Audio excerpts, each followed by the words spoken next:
Hello everyone, I am Linda and I am here to confess that I have agreed to read all the Horatio Hornblower books in 2023, and there's 11 of them, and I have never read them before.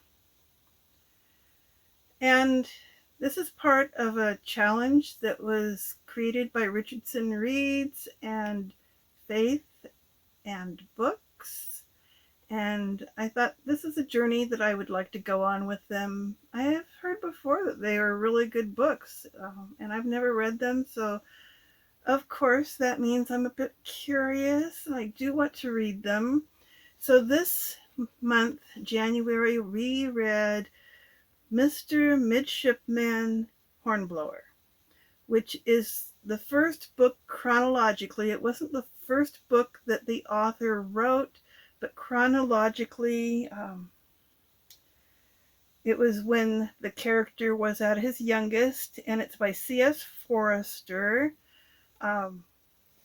So, like, when I started reading this book, I had no idea what a midshipman was. I mean, I'm going in like totally cold on this. I don't know what all the levels of English naval officer stations are. I don't know. But it was a pretty good book. It was a little bit too violent for me. I could have used a little less violent, but considering that the English Navy was in the middle of a war against Spain, I'm going to guess this is in the 1700s. I don't have my act together to even know exactly what year it was. But yeah, there was a war between England and Spain, and they were battling with each other. So I got a little violence, and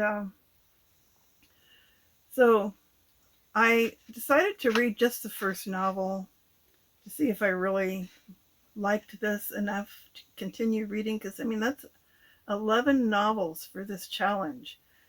Seemed a lot to me, and I decided that even though there was a bit of violence in it, I was just going to go ahead and read the rest of them, because I would just like to know more about the character, Horatio Hornblower.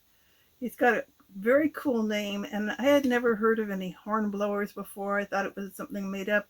But ever since I started reading that, I've noticed other people with that last name. So apparently that's a real last name that some real people have, just in case you wanted to know. So I thought for this video, why not go ahead and tell you about all the other seafaring books that I have read. I've actually read quite a few, so I'm just going to go through them very quickly, maybe say a few words about each, because I don't want this to last all night. Starting with Moby Dick. Let's talk about Moby Dick, or The Whale by Herman Melville. I've actually only read 2/3 of it. I got through some parts that were about the whales that they killed and dissected, and I couldn't stand that part of it, so I just decided I was going to put that away and someday go back and read the rest, because I didn't even get to the part where there was Moby Dick being captured and Ahab and all that stuff. There's a lot more to Moby Dick than I actually read, so the last third of the book, probably the most exciting part. And so one of these days I'll get back to it, but probably not this year. The next book that is seafaring, and it's a classic too. It's The Old Man and the Sea by Ernest Hemingway. It's a rather short classic. Man versus Fish. And also not the most exciting classic I've ever read, but I can at least now say I've read it. The next one is a classic as well, 20,000 Leagues Under the Sea by Jules Verne. To be honest with you, I don't know if I have read this one. I either read this one or the one where they went to the center of the earth. It's one or the other I read. I should probably read them both again. I had a encounter with a paperback novel when I was a teenager, And I remember reading either this one or the other one. However, I did read a Jules Verne novel actually this month, earlier this month, Around the World in 80 Days. So that one also had a component of traveling by boat. And so there's another novel for you that where ocean travel was involved. The next one I think definitely qualifies, although it is a rowboat instead of a ship. It's The Life of Pi by Yann Martel. Read that one a few years back. I don't know how many years, but it was prior to my booktubing days. Okay, the next one is Gullivers Travels. Um, Travels into Several Remote Nations of the World by Jonathan Swift. I hated that novel. Wonderful classic, so say a lot of people, but for me it was not good. His attitude towards women was really, really bad. And this guy, Gulliver, he was a ship's surgeon, and he would go off for years at a time visiting remote areas of the world where he inevitably got stranded on some island where some really weird stuff was happening. And then he would go home and see his wife and stay with her a very short time and decide that he just has to go back to sea again. So, yeah, I'm not a fan. So the next one, The True Confessions of Charlotte Doyle by Abby.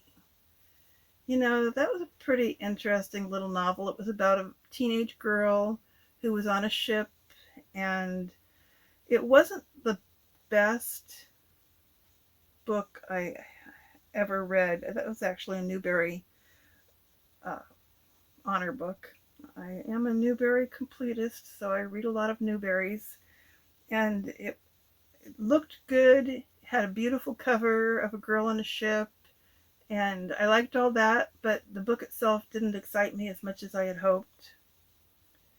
Anyhow, the next one is also a Newbery. It's actually a Newbery winner, called The Slave Dancer by Paula Fox.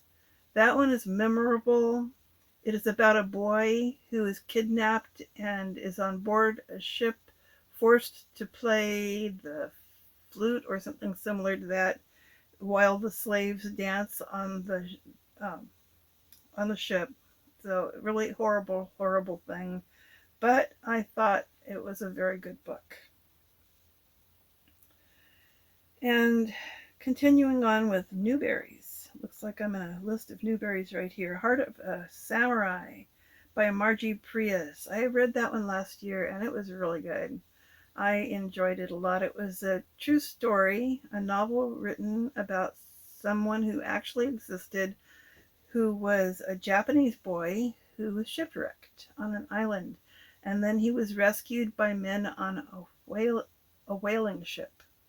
So he actually traveled on the whaling ship after that and became a sailor and was even here in the United States for a while. I would recommend that book to anyone, Heart of a Samurai. Next one that I want to talk about is actually not a Newbery book. I have read a lot of John Steinbeck literature, and his first book ever was not about California.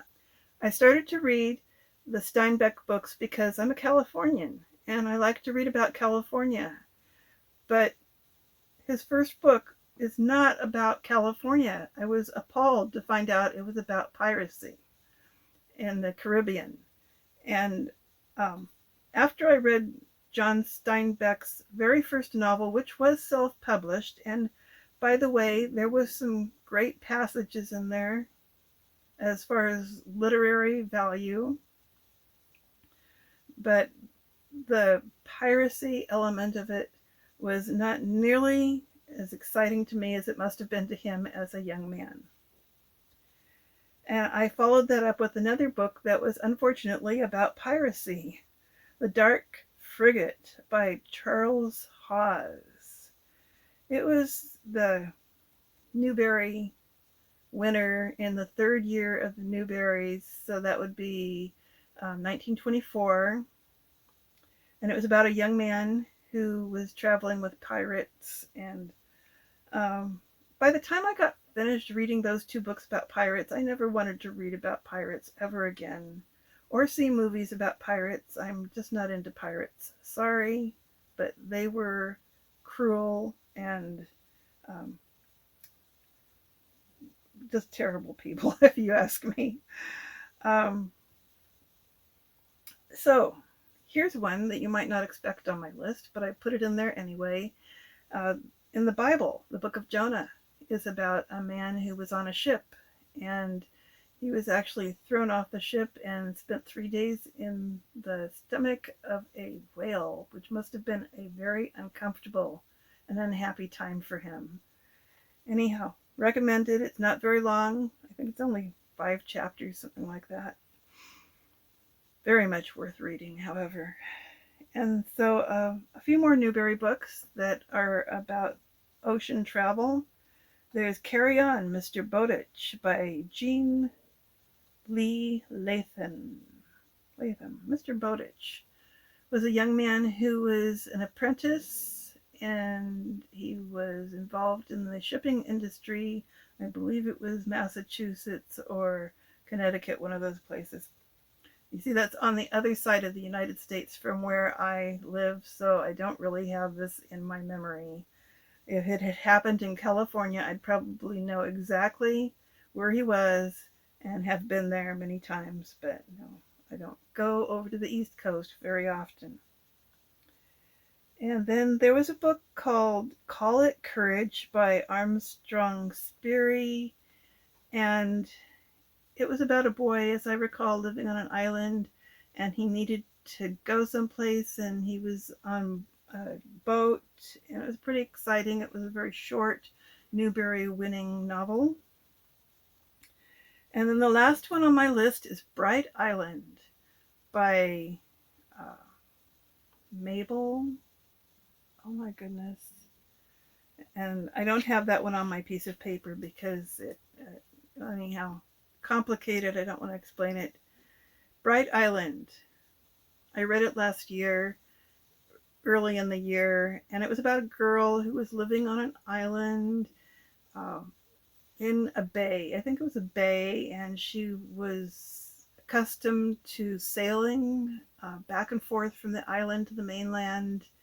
And so anyhow, those are all the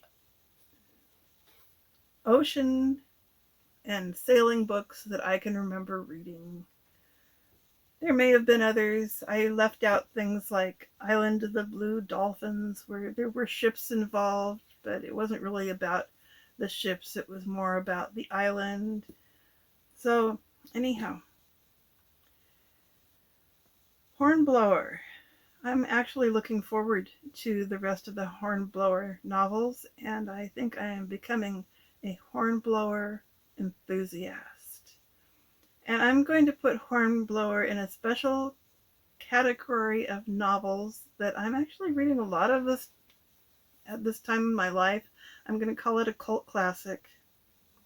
I've got 2 other groups of novels that I'm also calling cult classics. Basically, that just means that these novels are, they have a following of people who are enthusiastic about them.